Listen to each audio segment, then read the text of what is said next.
देखिए, BJP RSS agenda ये है, मुख्य एजेंडा देश के अंदर यही है, शिक्षा के क्षेत्र में जो पाठ्यक्रम हो चाहे इतिहास हो, और चाहे वो किसी प्रकार का पाठ्यक्रम के अलावा तोड़ मोड़ करना हो, इनका भाषण बनाना हो, भर्ती करने लेक्चर्स के अंदर, तो आरएसएस बीजेपी का मुख्य एजेंडा रहता शिक्षा जगत में किस प्रकार ऐसी चीज पैदा करते हैं कि आने वाली पीढ़ी भ्रमित हो जाए।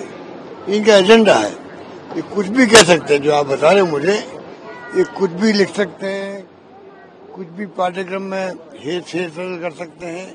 इनकी फितरत के अंदर ये बात है। ये बात आज की नहीं है। जितनी बार इनकी सरकार बनी है राजस्थान के अंदर भी, केंद्र में पहला हमला करेंगे पाठ्यक्रमों पर। अपने जो इनको माफिक लगता है उस ढंग से ये लोग हमेशा पाठ्यक्रम को बदलाव करते हैं। ये नई बात नहीं रही है। ये कुछ भी लिखवा सकते हैं जो इनको सूट करता है। पर मैं कंडेम करता हूं इनको। ये इतिहास को तोड़ना अच्छी बात नहीं है। सच्चाई के साथ इतिहास होना चाहिए, ये मेरा मानना है।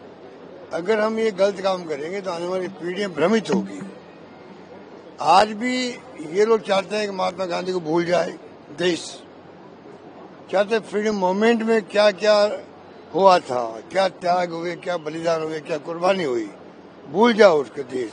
नई पीढ़ी को मालूम नहीं। आज भी मोबाइल आ गए, इंटरनेट आ गया है, तो ये इनके एजेंडा का पार्ट है कि जो विरासत हमारी ये शानदार त्याग की, कुर्बानी की, बलिदान की, लोग जेलों बंद रहे, हमारे नेता लोग सबको बुलाना चाहते हैं ये लोग। देखिए, राहुल गांधी जी बार बार बोल रहे हैं, खड़गे साहब बोल रहे हैं, पूरा विपक्ष बोल रहा है कि माकूल जवाब देना चाहिए इंडिया को। हमारी सबसे दुनिया में सबसे बड़ी डेमोक्रेसी इस देश के अंदर है। वो मुल्क दबाव में नहीं आए, चाहे चाइना हो चाहे कोई मुल्क हो, दबाव में आना नहीं चाहिए। पता नहीं 30 बार तो कह चुके ट्रम्प साहब कि मैंने किया, समझौता करवा दिया। मोदी जी कह रहे हैं कि किसी मुल्क ने नहीं करवाया।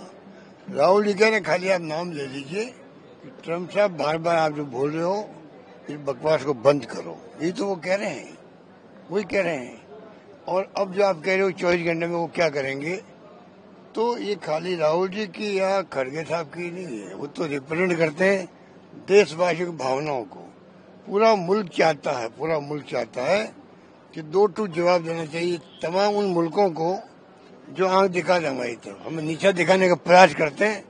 उनको मजबूती के साथ में जवाब देना चाहिए। ये हमारे देश की भावना है। देश वाली भावनाओं को अगर नहीं समझेंगे प्राइम मिनिस्टर मोदी जी या सरकार, तो इनके ऊपर ब्लेम आएगा। आज ब्लेम आ रहा है कि चाइना जो है पूरी तरह खुल के साथ आ गया पाकिस्तान के, क्या बच गया। ये तो हमारी बहादुर फौजों का कमाल है कि उन्होंने मुकाबला कर लिया उनका। अमेरिका बार बार जो भ्रमित कर रहा है देशवासियों को, दो टूक जवाब देना चाहिए। तो जो कुछ हो रहा है देश के अंदर, अभी सबक लेना चाहिए हमें ऑपरेशन सिंदूर से। कोई मुल्क हमारे साथ आगे खड़ा क्यों नहीं हुआ। पाकिस्तान के साथ में चाइना चला गया, तुर्की चला गया और मुल्क साथ खड़े हो गए। हमारे तो रशिया हमारा मित्र मुल्क था, वो भी चुप रहा। अमेरिका की भावना सबको मालूम पड़ गई, चाइना खोल करके उनको हथियार दिए। तो चारों ओर से हम लोग गिर रहे हैं। ये हमारे इतने बड़े मुल्क को शोभा नहीं देता है। जम करके जवाब देना चाहिए। जब पूरा मुल्क मोदी जी के साथ खड़ा हो गया ऑपरेशन सिंदूर के लिए, उनको समझ जाना चाहिए कि जब पूरा मुल्क मेरे साथ खड़ा है पहलगाम घटना के बाद में, उनका मैं लाभ उठाऊं, दुनिया को बता दूं इस मुल्क में हमारे डिफरेंस हो सकते हैं, मतभेद हो सकते हैं, पर मुल्क की एकता के लिए, उसकी अखंडता के लिए, उसके स्वाभिमान के लिए पूरा मुल्क एकजुट है, पक्ष विपक्ष एकजुट है। ये मेरा मानना। ये जो फाउल खेलते हैं बार बार बीजेपी वाले, आरएसएस वाले, ये अच्छी बात नहीं है। सर, एजुकेशन मिनिस्टर ने स्वदेशी अपनाने की बात कही है। उन्होंने ये कहा है कि मेरे डिपार्टमेंट में तो आज से हर चीज स्वदेशी ही यूज की जाएगी। इसको को लेकर आपके क्या विचार है कि अब लड़कियों के मेकअप के लिए भी बोला है। मदन दिलावर जी ने एक लड़कियों के बयान मेकअप जारी के लिए भी करा। बोला है कि स्वदेशी होना चाहिए मेकअप भी कौन बोल मदन रहे दिलावर हैं? जी ने एक बयान जारी करा है, उसमें बोला है कि पंचायत राज विभाग हो या शिक्षा विभाग हो, उसके अंदर जो चीज खरीदे स्वदेशी होना चाहिए, विदेशी नहीं होना चाहिए। नहीं, उन्होंने कहा कि मुझसे पूछ के खरीदो। अब ये कहा उन्होंने, पूछ के खरीदो। तो क्या वो मंत्री जी एक्सपर्ट है क्या? वो एक्सपर्ट है क्या सब चीजें खरीदने के वक्त? पूछो उनको, मेकअप के लिए पूछो। ये कह रहे वो तो पूछो, मेकअप का सामान आता है, उसकी जानकारी उनको है क्या? उनकी एक्सपर्टाइज है क्या उसके अंदर?